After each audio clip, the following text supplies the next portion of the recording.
ബാലഗോകുലത്തിന്റെയും വിവിധ ഹൈന്ദവ സംഘടനകളുടെയും നേതൃത്വത്തിൽ ശ്രീകൃഷ്ണ ജയന്തി ദിനാഘോഷവും ശോഭായാത്രയും നടന്നു. ഇരട്ടയാർ ഇടിഞ്ഞമലയിൽ നിന്നും അടയാളക്കല് ശ്രീ ഭദ്രകാളി ദേവി ക്ഷേത്ര സന്നിധിയിലേക്ക് നടന്ന ശോഭായാത്രയിൽ കൃഷ്ണ പുരാണ വേഷധാരികളായ കുട്ടികൾ അണിനിരന്നത് നിറപ്പകിട്ടേകി.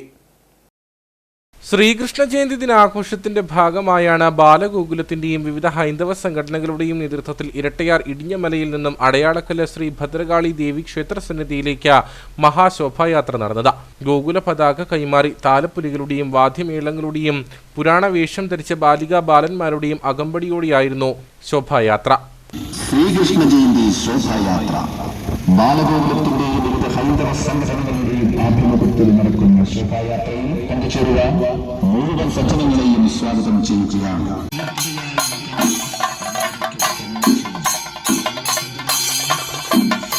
അഭിവൃദ്ധി നേടുവാൻ ആഗ്രഹിക്കുന്ന സർവ്വചരാചരങ്ങളും കണ്ണന്റെ കഥ പറയുവാനും ഗാഥകൾ പാടുവാനും കൊതിക്കുന്ന നാടുകൾ.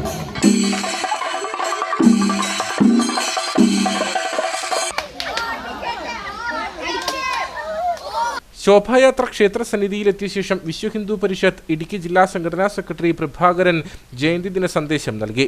തുടർന്ന് അന്നദാനവും ഉറിയടിയും പ്രസാദ വിതരണവും നടന്നു. ആഘോഷങ്ങൾക്ക് ശ്രീലാൽ മറ്റത്തിൽ, രാജേഷ് കീഴേ വീട്ടിൽ എന്നിവർ നേതൃത്വം നൽകി.